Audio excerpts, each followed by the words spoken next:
All right, it is time now to ask the expert. Here to answer your questions live on air is Private Wealth Manager Dan Pallesen, who's been hanging out with us on this Monday. Our first question is from James over in Scottsdale, who says, gifts, what are gifts that basically keep on giving? I want to give my children something that will be an investment in their future, not just the temporary satisfaction. So how would you respond to that? The gift that keeps on giving, Clark. Yeah.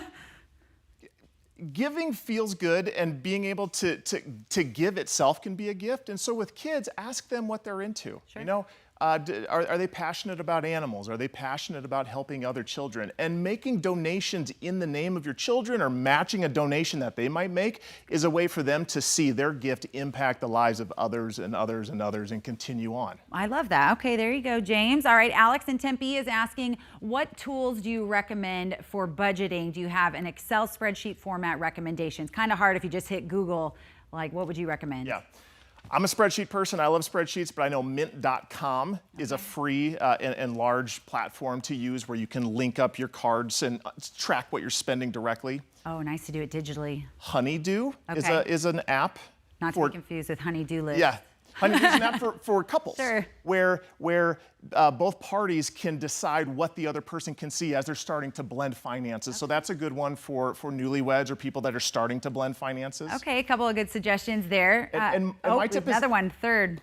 My tip is to keep it simple, not to track all sorts of categories, but maybe needs and wants. Simplify it as best you can. Oh, I like that. Just 2 columns instead of 30. That's good. All right, next question coming from Glendale Trina. She says, I'm retired and I'm on a fixed income. My rent went from $650 to $1,000. A lot of people dealing with the increase in rent. She said, I pay my bills on time, but there's not a lot left over. What can I do to gain a little extra?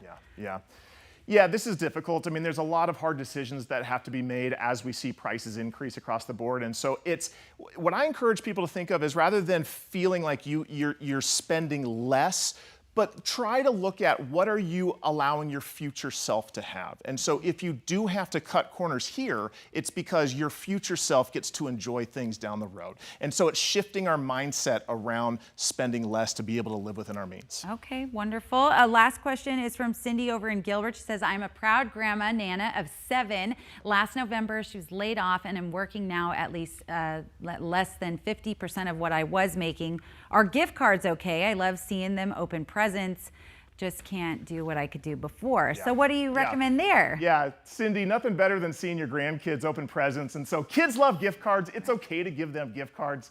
I would say, what is around your house that you might be able to give to your grandchildren? One of my favorite gifts of all time as a child was a toolbox I got from my grandfather. No way. To this day, yeah. So what do you have around that can be meaningful to your grandkids or your family members? You don't have to just purchase gifts. Sure. You can tap into what has special meaning and pass them down. You know what? There's no doubt about that, because there is a Texas Longhorn hat that my grandmother has that I would love to have one of these days. There you go, maybe Grandma. She's watching. Hopefully she's watching. She can get a good gift idea. I love it. Dan, great answers. Thank you so much.